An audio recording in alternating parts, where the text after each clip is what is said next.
নমস্কাৰ বন্ধু বান্ধৱীসকল, কি খবৰ? সকলোৰে খবৰ ভাল চাগে। আজি এটা নতুন ভিডিঅ'লৈ আপোনালোকক স্বাগতম জনাইছোঁ। মুখ্যমন্ত্ৰীয়ে কৰা তিনিটা বৃহৎ ঘোষণা। তো কি তিনিটা বৃহৎ ঘোষণা আজি আপোনালোকক এই ভিডিঅ'ত জনাব বিচাৰিছোঁ। তো ভিডিঅ'টো কোনো স্কিপ নকৰিব, শেষলৈকে চাই থাকিব। তো বলকচোন ভিডিঅ'টো আৰম্ভ কৰোঁ। তো প্ৰথমতে আপোনালোকক জনাব বিচাৰিছোঁ, যিহেতু ক'ব খুজিছোঁ, মুখ্যমন্ত্ৰীয়ে লৈ আহিছে যিহেতু এটা বিশেষ আঁচনি। তো নতুনকৈ যিহেতু এই আঁচনি মুকলি কৰা হৈছে, এবাৰ কোনসকলে লাভ কৰিব এই আঁচনিৰ সুবিধা।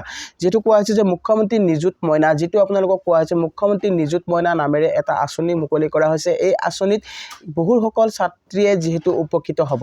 যিবিলাক ছাত্ৰী দৰিদ্ৰ পৰিয়ালৰ ছাত্ৰী আছে, আপুনি ধৰক এডমিশ্যন ল'বলৈ যিহেতু আপোনাৰ পইচা নাই, আপোনাৰ বহুত প্ৰব্লেম হৈ যায়। যেতিয়া আপুনি হাইস্কুল পৰীক্ষা পাছ কৰে, তাৰপিছত আপুনি যেতিয়া আপোনাৰ হায়াৰ ছেকেণ্ডেৰীত আপুনি এডমিশ্যন লয়, বা যদি কোনো ডাঙৰ স্কুলত আপুনি পঢ়িব বিচাৰে বা আপুনি পঢ়িব নোৱাৰে, যিহেতু এই সুবিধা যিহেতু চৰকাৰে কৰি দিছে এতিয়া আপোনালোকৰ বাবে। যিসকল দৰিদ্ৰ ছাত্ৰী আছে, সকলো ছাত্ৰীয়ে লাভ কৰিব এই সুবিধা। যিটো আপোনালোকক আঁচনি মুকলি কৰি দিয়া হৈছে, ইয়াত কোৱা হৈছে যে নিযুত মইনা, যিটো নিযুত মইনা আঁচনি মুকলি কৰি দিয়া হৈছে। এই আঁচনিৰ সুবিধা লাভ কৰিব ছাত্ৰীসকল। স্কুলৰ যিবিলাক ছাত্ৰী আছে, সেই ছাত্ৰীসকলে লাভ কৰিব এই সুবিধা। আৰু এই সুবিধা কেনেকুৱা ধৰণৰ থাকিব আপোনালোকক মই জনাব বিচাৰিছোঁ, কোনসকল ছাত্ৰীয়ে এই সুবিধা লাভ কৰিব। তো আপোনালোকক বিশেষকৈ মই আপোনালোকক সবিশেষ জনাব বিচাৰিছোঁ। তো গাইজ আপোনালোকক জনাব বিচাৰিছোঁ, যিহেতু নিযুত মইনা যিটো আঁচনি আছে, মুখ্যমন্ত্ৰীয়ে যিটো আঁচনি মুকলি কৰিছে, সেই আঁচনিত যিহেতু বহুতো ছাত্ৰীয়ে উপকৃত হ'ব। তো এই ছাত্ৰীসকলে কেনেকুৱা ধৰণৰ সুবিধা পাব, কোনসকল ছাত্ৰীক দিয়া হ'ব এই সুবিধা। যিটো নিযুত মইনা আঁচনি আছে, যিহেতু একেবাৰে নতুন আঁচনি হয়, যিহেতু এইটো অধিৱেশন যিটো বাজেট 2024 আৰু 25ৰ বাজেটত যিহেতু এইটো আপোনাৰ মুকলি কৰা হৈছে এই আঁচনিৰ সুবিধা যিহেতু লাভ কৰিব দৰিদ্ৰ পৰিয়ালৰ ছাত্ৰীসকলে। তো 10 লাখ ছাত্ৰীক যিহেতু দিয়া হ'ব এই সুবিধা, 10,000কৈ টকা। তো আপুনি যদি একাদশ, যদি আপোনাৰ ছোৱালী যদি একাদশ ছাত্ৰী হয়, তেতিয়াহ'লে 10,000 টকা লাভ কৰিব। আৰু স্নাতক বৰ্ষৰ যদি নামভৰ্তিৰ বাবে যদি আপুনি আবেদন কৰে, তেতিয়াহ'লে 12,500 টকা, মানে 12,500 টকা আপুনি লাভ কৰিব। আৰু স্নাতকোত্তৰ প্ৰথম বৰ্ষৰ যদি হয়, তেতিয়াহ'লে 15,000 টকা লাভ কৰিব প্ৰতিজন ছাত্ৰীয়ে। তো প্ৰতিজন ছাত্ৰীক এই সুবিধা দিয়া হৈছে। যিসকল ছাত্ৰী যিহেতু আপুনি ধৰক হাইস্কুল শিক্ষান্ত পৰীক্ষা পাছ কৰাৰ পিছত যিহেতু আপোনালোকৰ এডমিশ্যন ল'বলৈ যিহেতু আপোনাৰ পইচা নাথাকে বা আপুনি পঢ়াব নোৱাৰে, বহুত প্ৰব্লেম হয়, যিহেতু চৰকাৰে এই সুবিধা কৰি দিছে। তো দৰিদ্ৰ পৰিয়ালৰ যিবিলাক ছাত্ৰী আছে, দৰিদ্ৰ লোকৰ ছাত্ৰীসকলে লাভ কৰিব এই সুবিধা। আপোনালোকে 10,000 টকাকৈ লাভ কৰিব আপোনালোকৰ পৰিয়ালৰ যিকোনো এজন ছাত্ৰীয়ে। তো আপোনাৰ যদি তেনেকুৱা ছাত্ৰী আছে, তেতিয়াহ'লে সেই ছোৱালীবিলাকক দিয়া হ'ব। তো ইয়াৰ বাবে যিহেতু আবেদন ফৰ্ম মুকলি কৰি দিয়া হ'ব। তো কেতিয়া দিয়া হ'ব ইয়াত জনোৱা নাই। তো তেনেকুৱা স্কিম ফৰ্ম আহিব, সেই ফৰ্ম আপোনালোকে ফাইল কৰিব লাগিব হয়তো। তাৰপিছত আপোনালোকে বেংকত লাভ কৰিব এই 10,000কৈ টকা। যদি আপুনি একাদশ হয়, তেতিয়াহ'লে 10,000। যদি আপুনি স্নাতক প্ৰথম বৰ্ষৰ যদি হয়, তেতিয়াহ'লে 12,500 টকা। আৰু আপোনাৰ স্নাতকোত্তৰ প্ৰথম বৰ্ষৰ হ'লে আপুনি 15,000 টকা লাভ কৰিব। আপোনালোকৰ যদি ছোৱালী আছে, তেতিয়াহ'লে সেই ছোৱালীয়ে লাভ কৰিব এই সুবিধা। তো নেক্সট আপোনালোকক দিব ওলাইছোঁ এটা গুৰুত্বপূৰ্ণ খবৰ, যিহেতু আপোনালোকৰ বাবে আহিছে। এইটো এটা বহুতে ভাল খবৰ। যদি আপোনাৰ ঘৰত ৰেচন কাৰ্ড আছে, আপুনি যদি ৰেচন কাৰ্ড লাভ কৰিছে, তেতিয়াহ'লে আপোনাৰ বাবে ভাল খবৰ। ৰেচন কাৰ্ড থাকিলে আপুনি লাভ কৰিব উজ্জ্বলা ফ্ৰী গেছ, যিহেতু উজ্জ্বলা 20, প্ৰধানমন্ত্ৰী উজ্জ্বলা 20 স্কিমৰ সুবিধা। তো এই সুবিধা আপুনি কেনেকৈ লাভ কৰিব, ইয়াৰ বাবে আপুনি আবেদন কেনেকৈ কৰিব। তো ইয়াৰ বাবে আপুনি আবেদন কৰিবলৈ হ'লে আপোনাৰ ওচৰত থকা যিটো নিকটৱৰ্তী আপোনাৰ মানে গেছ এজেঞ্চি আছে, সেই গেছ এজেঞ্চিৰ লগত আপুনি যোগাযোগ কৰিব লাগিব। তো তাতে আপোনালোকে এখন ফৰ্ম পাব, সেই ফৰ্মখন আপোনালোকে আনিব লাগিব। সেই ফৰ্মখন আপুনি ফাইল কৰি তাৰ লগত আপোনাৰ ৰেচন কাৰ্ডৰ কপিটো আৰু লগতে আপোনাৰ ভোটাৰ কাৰ্ড আৰু আপোনাৰ ইফালে আপোনাৰ পান কাৰ্ড আৰু যিখিনি ডকুমেণ্টছ আছে আপোনাৰ যাৱতীয়, সেই ডকুমেণ্টখিনি আপুনি আৰু বেংকৰ পাছবুকটো আপোনালোকে তাতে বান্ধি আপুনি জমা দিব লাগিব। যিহেতু জমা দিয়াৰ শেষ তাৰিখ যিহেতু এতিয়ালৈকে দিয়া নাই, যিহেতু চৰকাৰে কৈছে ৰেচন কাৰ্ড থাকিলে আপুনি উজ্জ্বলা গেছ পাব। আৰু এই উজ্জ্বলা গেছ যিবিলাক দুখীয়া দৰিদ্ৰ লোক আছে, সেই লোকসকলে লাভ কৰিব এই সুবিধা। যদি আপোনাৰ ঘৰত যদি উজ্জ্বলা গেছ নাই, তেতিয়াহ'লে আপুনি উজ্জ্বলা গেছৰ বাবে আবেদন কৰিব পাৰে। আৰু উজ্জ্বলা গেছৰ ফৰ্মখন আপুনি কেনেকুৱা হ'ব, ইয়াৰ ওপৰত মোৰ ভিডিঅ' বনোৱা আছে, আপোনালোক ডিছক্ৰিপশ্যনত লিংকটো দি দিম। তাৰ পৰা আপোনালোকে ভিডিঅ'টো চালে আপুনি গম পাব নিশ্চয়। তো যিহেতু উজ্জ্বলা গেছ যিহেতু আপোনালোকক দিয়া হৈছে চৰকাৰে, ৰেচন কাৰ্ড থাকিলে আপুনি উজ্জ্বলা গেছ পাব। আৰু লগতে আপোনালোকক কৈছে যে আয়ুষ্মান কাৰ্ড আপোনালোকক দিয়া হ'ব। যদি আপুনি আয়ুষ্মান কাৰ্ড বনাব পৰা নাই, তেতিয়াহ'লে আপোনাৰ যিবিলাক আশা কেন্দ্ৰ আছে, তাতে আপোনালোকে যোগাযোগ কৰিব। তাতে আপোনালোকক যিহেতু আশা কৰ্মীসকলে যিহেতু এই আয়ুষ্মান কাৰ্ড আপোনালোকক বনাই দিয়া হৈছে। তাত যিহেতু বনাই আছে, তো আপোনালোকক জনাইছোঁ। তো আপোনালোকে যদি নাজানে, তো আশা কৰ্মীৰ লগত যোগাযোগ কৰি সেই আয়ুষ্মান কাৰ্ডখন আপুনি বনাব পাৰিব।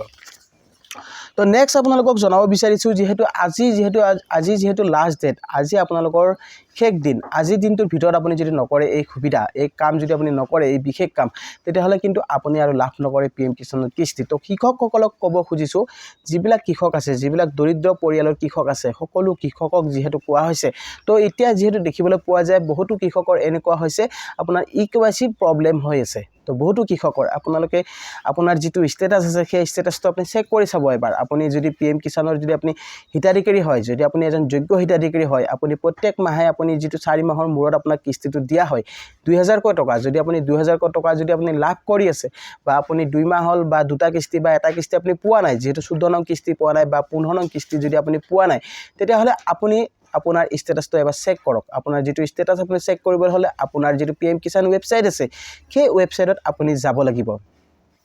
ৱেবছাইটত গৈ আপোনাৰ যিটো ৰেজিষ্ট্ৰেশ্যন নম্বৰ আছে সেই নম্বৰটো আপুনি তাতে লিখিব লাগিব। তাৰপিছত আপুনি এটা কেপচাৰ ফাইল কৰিব লাগিব আৰু কেপচাৰটো ফাইল কৰাৰ পিছত আপোনাৰ ৰেজিষ্টাৰ মোবাইলত এটা OTP গুচি যাব। সেই OTPটো আপুনি ফাইল কৰাৰ পিছত আপোনাৰ যিটো বেনিফিচিয়াৰী ষ্টেটাছ আছে, এনেকৈ আপোনাক স্ক্ৰীনত দেখুৱাইছোঁ, তো এনেকৈ আপোনাৰ ষ্টেটাছটো আহি যাব। আপোনাৰ ষ্টেটাছটো আপুনি চাব, আপোনাৰ ষ্টেটাছটোত কি প্ৰব্লেম হৈ আছে, আপোনাৰ গোটেইখিনি ঠিকে আছে নেকি, আপোনাৰ যদি EKYC ইয়েছ হৈ আছে, লেণ্ড শেডিং ইয়েছ হৈ আছে, আধাৰ শেডিং ইয়েছ হৈ আছে, কিন্তু এটা বস্তু আপোনাৰ ন হৈ থাকে, তেনেকুৱা হৈছে নেকি বাৰু আপোনাৰ যদি FTO প্ৰচেছ নহৈছে তেতিয়াহ'লে আপুনি কিস্তি পাবনে? তো মই আপোনাক জনাব বিচাৰিছোঁ, যদি আপোনাৰ FTO প্ৰচেছ যদি নহয় আছে, এতিয়া যদি নহয় আছে কোনো কথা নাই, যদি আপোনাৰ হয়তো কিছুদিন পিছত আকৌ এবাৰ আপুনি চেক কৰিব। আপোনাৰ যিহেতু যেতিয়া পে'মেণ্ট ৰিলিজ কৰি দিয়া হয়, PM কিষাণৰ পইচা ৰিলিজ কৰি দিয়াৰ আগতে আপুনি এবাৰ চেক কৰি চাব, যেতিয়া ডেট ঘোষণা কৰা হয় যে ইমান তাৰিখে দিয়া হ'ব, তাৰে এসপ্তাহৰ আগত আপোনালোকে এবাৰ চেক কৰি চাব আপোনাৰ FTO প্ৰচেছটো ন আছে নে ইয়েছ আছে। যদি ইয়েছ আছে তেতিয়াহ'লে আপুনি 100% আপুনি PM কিষাণৰ কিস্তি লাভ কৰিব। PM কিষাণৰ কিস্তি কোনসকলক দিয়া হৈছে, যিসকলৰ আপোনাৰ কোনো ধৰণৰ প্ৰব্লেম নহয়, ধৰক আপোনাৰ লেণ্ড শেডিং ইয়েছ হৈ আছে, আপোনাৰ আধাৰ শেডিং ইয়েছ হৈ আছে, আপোনাৰ EKYC ইয়েছ হৈ আছে, গোটেইখিনি বস্তু ইয়েছ হৈ আছে, কিন্তু FTO প্ৰচেছটো আপোনাৰ ন হৈ আছে। তো তেনেকুৱা ক্ষেত্ৰত আপুনি হয়তো কিস্তিটো নাপাব পাৰে।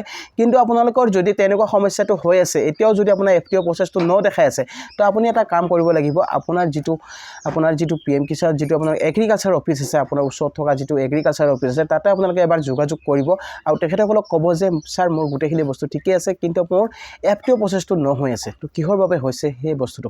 তো তেখেতসকলে আপোনালোকক নিশ্চয় উপদেশ দিব কেনেকৈ আপোনালোকে কি কৰিব লাগিব। তো 100% আপোনালোকৰ সেই বস্তুটো আপোনালোকৰ সলভ হৈ যাব। কিন্তু বহুতো কৃষকৰ এনেকুৱা হৈছিলে, তো আপোনাৰ অফিচত যোৱাৰ পিছত হৈ গৈছে। তো আপোনালোকে সেই কামটো আপোনালোকে কৰক।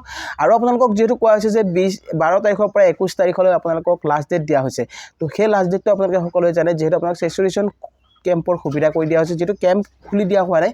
তো আগতে যিহেতু জানুৱাৰী মাহত আপোনালোকক কেম্প কৰি দিয়া হৈছিলে, তো এতিয়া আপোনালোকে কেনেকুৱা হ'ব, আপোনাৰ যিটো আপোনাৰ ওচৰত থকা CSC চেণ্টাৰ আছে, সেই CSC চেণ্টাৰৰ লগত আপুনি যোগাযোগ কৰিব লাগিব। CSC চেণ্টাৰত যোগেদি আপুনি এই কামটো কৰিব পাৰিব। আপোনাৰ যিটো EKYC প্ৰব্লেম হৈ আছে, যদি আপোনাৰ EKYC হোৱা নাই, যিহেতু দেখিবলৈ পোৱা যায় বহুতো দৰিদ্ৰ পৰিয়ালৰ এতিয়াও হোৱা নাই EKYC। তো বহুতো পৰিয়ালৰ এনেকুৱা হৈছে EKYC নহয়। EKYC নোহোৱাৰ বাবে আপুনি যিহেতু কিস্তিটো লাভ নকৰে। তো আপুনি এই বস্তুটো জানি লওক, যদি আপোনাৰ EKYC ন হৈ আছে, তো সোনকালে আপুনি EKYC প্ৰব্লেমটো সলভ কৰক। যদি আপোনাৰ EKYC প্ৰব্লেম হৈ আছে, তো EKYCৰ কাৰণে আপুনি আপোনাৰ যিটো CSC চেণ্টাৰ আছে তাত আপোনালোকে যোগাযোগ কৰক। তাত গৈ আপুনি CSC চেণ্টাৰত আপোনাৰ যিখিনি ডকুমেণ্টছ আছে সেইখিনি লৈ যাব। আপোনাৰ বেনিফিচিয়াৰী নম্বৰটো নিব নাপাহৰিব। আপোনাৰ বেনিফিচিয়াৰী নম্বৰটো লৈ যাব। তাৰপিছত তেখেতসকলে আপোনালোকক নিশ্চয় EKYC আপোনাৰ কৰি দিব। যিহেতু আজি আপোনাৰ লাষ্ট ডেট, তো আজি আপোনালোকে সোনকালে কৰি লওক। হাতত মাত্ৰ আৰু কিছু ঘণ্টা বাকী, তো আপোনালোকে সোনকালে এই কামটো কৰক। নিশ্চয় আপোনালোকৰ যিটো EKYC প্ৰব্লেম হৈ আছে সেই প্ৰব্লেমটো আপোনাৰ সলভ হৈ যাব। আৰু 16 নং কিস্তি যদি আপুনি পাব বিচাৰিছে, তেতিয়াহ'লে আপোনাৰ EKYC কৰিবই লাগিব। আৰু EKYC নকৰিলে আপুনি লাভ নকৰে PM কিষাণৰ 16 নং কিস্তি। তো 16 নং কিস্তি কেতিয়া দিয়া হ'ব আপোনাক জনাব বিচাৰিছোঁ। যিহেতু ফেব্ৰুৱাৰী মাহৰ যিহেতু আপোনালোকৰ আজি যিহেতু 21 তাৰিখ, তো আজি যিহেতু আপোনালোকৰ PM কিষাণৰ যিহেতু 16 নং কিস্তি যিহেতু ডেট আপোনালোকক 27 তাৰিখে দিয়া, যিহেতু এটা নটিফিকেশ্যন মই পাইছিলোঁ, তাত যিহেতু কৈছিলে 27 তাৰিখে দিয়াৰ কথা। তো 27 তাৰিখে যিহেতু তেনেকুৱা কোনো ধৰণৰ এতিয়া মানে নিউজ অহা নাই, তো তেনেকুৱা আপোনালোকৰ যিহেতু আপডেট অহা নাই, তো আপোনালোক জনাব বিচাৰিছোঁ ফেব্ৰুৱাৰী মাহত আপোনালোকে যিহেতু 16 নং কিস্তি লাভ নকৰে, নেক্সট আপোনালোকে ফেব্ৰুৱাৰী মাহৰ পিছত যিটো মাৰ্চ মাহ আছে, সেই মাৰ্চ মাহত আপোনালোকে নিশ্চয় লাভ কৰিব। যিহেতু 4 মাহ আপোনাৰ PM কিষাণৰ কিস্তি মানে 4 মাহৰ মূৰত দিয়া হয়। তো সকলোৱে জানে আপোনালোকক 4 মাহৰ মূৰত যেহেতু PM কিষাণৰ পইচা যেহেতু দিয়া হয় তো 4 মাহৰ পিছত যেহেতু মাৰ্চলৈকে আপুনি হিচাপ যদি কৰে আপুনি যেহেতু নৱেম্বৰত লাভ কৰিছিলে আপুনি 15 নং কিস্তি নৱেম্বৰ এফালে আপোনাৰ জানুৱাৰী ফেব্ৰুৱাৰী মাৰ্চ তো মাৰ্চত আপোনাৰ নিশ্চয় আপোনাৰ 16 নং কিস্তি লাভ কৰিব মাৰ্চত আপোনালোকে মাজত হয়তো আপোনালোকে শেষত 16 নং কিস্তি লাভ কৰিব তো তাৰ কাৰণে আপুনি PM কিষাণৰ এই KYC আপডেটটো আপুনি কৰি লওক KYC আপডেটটো কৰিলে আপুনি নিশ্চয় আপুনি 16 নং কিস্তি লাভ কৰিব পাৰিব তো গাইস আপোনালোকক যেহেতু মই এইটো ইম্পৰ্টেন্ট আপডেট আপোনালোকক জনালো তো নিশ্চয় আপোনালোকে ভিডিওটো বুজি পালে তো আজিৰ ভিডিওটো আপোনালোকক ইখিনি ক'ব লগা আছিল আই হোপ নিশ্চয় ভিডিওটো বুজি পালে আৰু ভিডিওটো চাই যদি আপোনালোকে ভাল পাইছে তেতিয়াহলে এটা লাইক আৰু শেয়াৰ কৰি দিব নাপাহৰিব আৰু লগতে মোৰ চেনেলটো যেসকলে নতুনকৈ আহিছে তো চেনেলটো সাবস্ক্ৰাইব কৰি ৰাখিব আৰু কাষত থকা বেল আইকনটো প্ৰেছ কৰি দিব যাতে এনেকুৱা ধৰণৰ নতুন ভিডিও আহিলে সকলোতকৈ আগত পাই থাকে তো গাইস আজিলৈ ইমানে জয় আই অসম